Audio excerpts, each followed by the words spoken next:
जैसा कि ये सर्किट आप देख रहे हैं और ये मैंने निकाला है अभी। यहाँ पे ब्लास्ट हुआ है और आईसी उड़ चुकी है और इससे देखने से मालूम पड़ रहा है कि नीचे साइड में आईपीएम लगा है। तो ये डीसी मोटर को चलाने वाली, यानी डीसी मोटर बोले तो 3 फेज की मोटर जो रहती है उसको चलाने के लिए। अपने को भी नहीं मालूम है कि कौन सी कंपनी का है, तो इस कंडीशन में ही होगा अनुमानतः। ये आउट की सप्लाई शॉर्ट होगी जिसकी वजह से इस पे लोड पड़ा होगा और ये ब्लास्ट किया है। दूसरा कैपलर जो इसको सेंस कराता है कि हाँ इतनी वोल्टेज होना चाहिए, वो ख़राब होगा तो भी हो सकता है। और इसके वजह से तो नहीं हो सकता है, शॉर्टिंग की वजह से आईसी नहीं फटती है।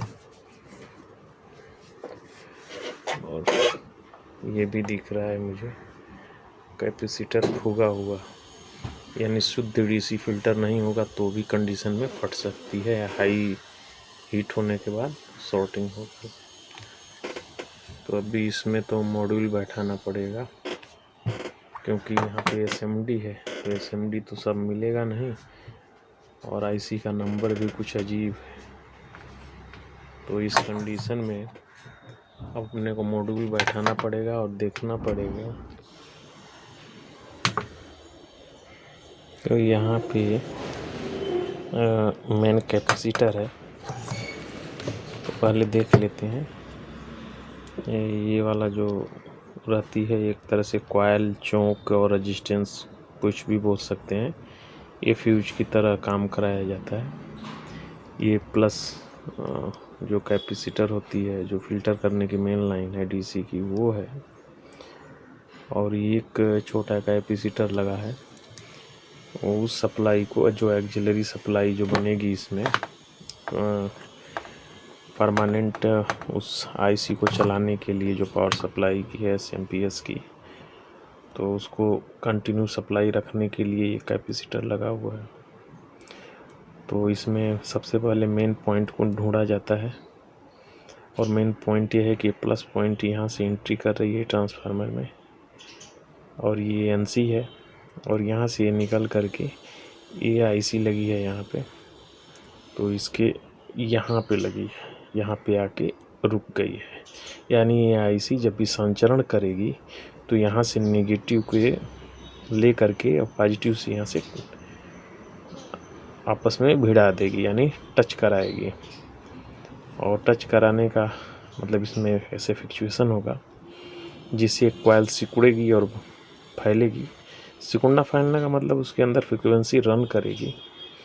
और ये है VCC कॉइल। तो ये देखिए ग्राउंड यहाँ पे आया और एक यहाँ पे है, यहाँ पे एक रेजिस्टेंस कोई लगी होगी या पीएफ लगा होगा, संभवतः रेजिस्टेंस ही होगी, ये उड़ चुका है। और ये वो शंट है जिसको दिखाया था वो पीछे साइड में रेजिस्टेंस ये है। और ये आई है यहाँ पे, तो यहाँ से भी कुछ लगा रहा होगा जो उड़ गया है, तो हो सकता है यहाँ पे हो करके आया रहा हो। तो अब इससे तो मतलब है नहीं। दूसरा एक वायर ये आया है, एक कनेक्शन। तो ये सर्किट देखने से तो ये मालूम पड़ रही है कि इन्वर्टर की है, तो इसमें बहुत कुछ सिस्टम हो सकता है।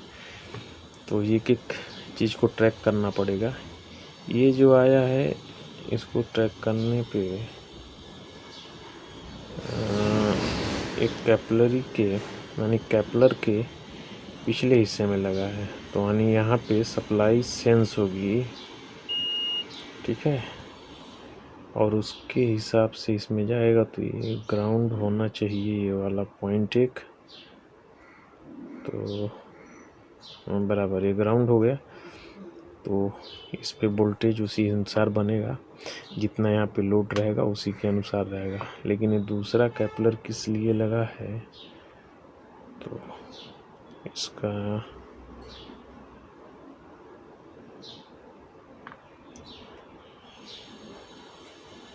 ओके, अब ये देखिए, ये जो दूसरी सप्लाई है, अब इसको देखेंगे ध्यान से तो आपको एक चीज़ और दिखेगा। ये सप्लाई यहाँ से ले करके ये वाला पार्ट ऐसे, यानी उससे कुछ लेना देना नहीं है। तो ये सप्लाई से भी इससे, इस सप्लाई से लेना देना कुछ नहीं है आपस में। ये कैपलर ही पास कराएगा जो कराएगा।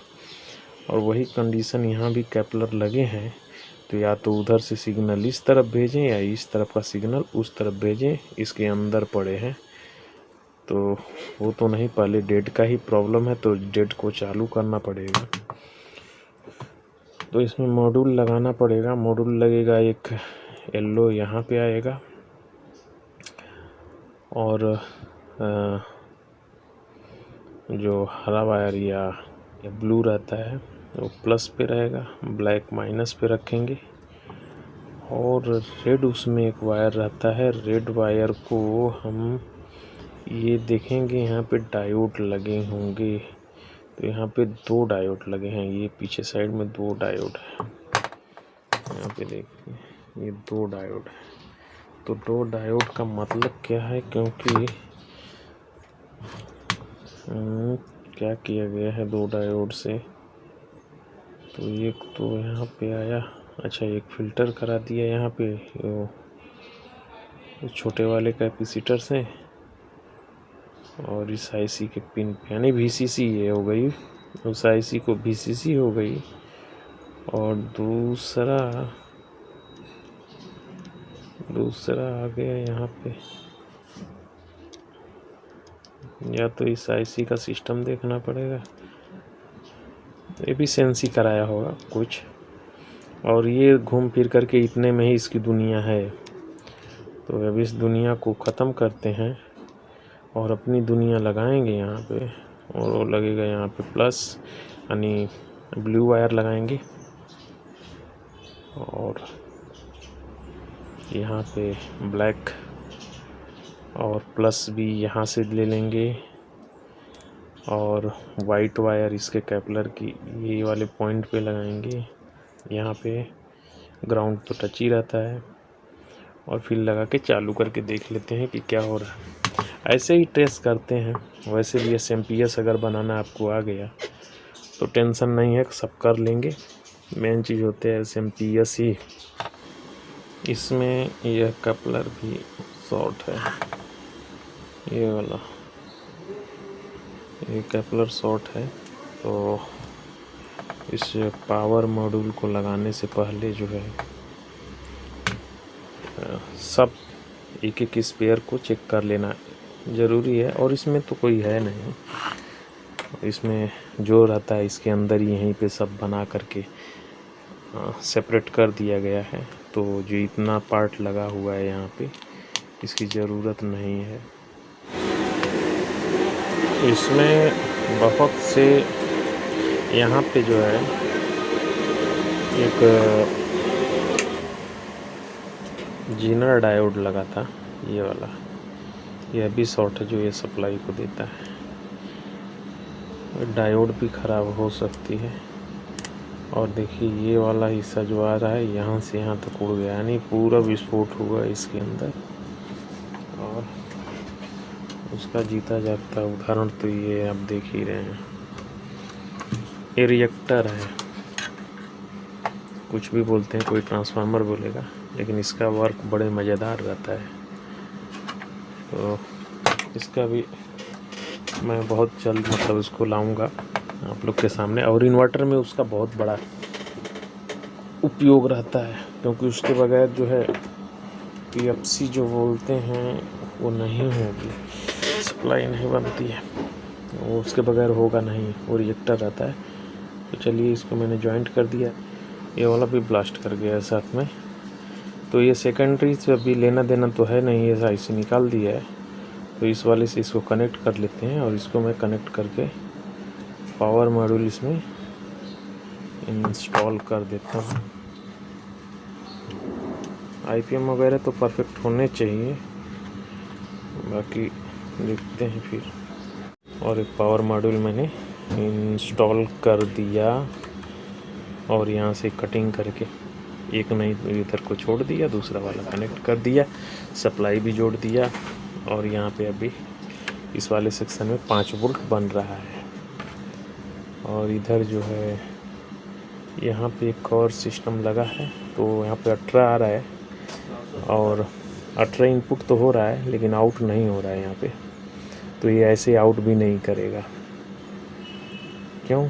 क्योंकि इसको इस वाले वोल्टेज में कुछ आता है, मतलब कुछ वोल्टेज आएगा सिग्नल के रूप में, कुछ वोल्टेज आएगा तो फिर यहाँ से जितने मान कर आएगा निकलने लगेगी सप्लाई। और ये ऐसे मैं कह रहा हूँ क्योंकि टीवी का LG वगैरह टीवी में ये लगा रहता है रेगुलेटर, सेम वैसे ही कंडीशन इसकी भी होगी उसके। और यहाँ पे भी सेंस कराया गया है, तो इसका भी वर्क इसी से होगा। तो अभी बाकी फाइनली तो ये चालू हो गया है और इतना सब बुरा था। अब इसका पैनल है नहीं अपने पास, यानी पैनल मैंने फ़ोन किया है, वायरिंग तो भेजे हैं लेकिन पैनल नहीं है। तो कोई बात नहीं है, मैं वोल्टेज चेक कर लेता हूँ और दिखाता हूँ आपको। दिखाएंगे, देखिए। और ये की हाथ से बना रहा हूँ तो संभव नहीं हो पा रहा है। हम देख सकते हैं वोल्टेज यहाँ पे, तो ये देखिए आया 4948, यानी 5 वोल्ट कंप्लीट है। तो मेरे हिसाब से ये सर्किट कंप्लीट हो चुकी है, लेकिन पैनल आने के बाद ही, जब तक पूरा वर्क नहीं करा लेंगे तो संभव नहीं है। और वैसे एक साथ में कई फॉल्ट नहीं होता।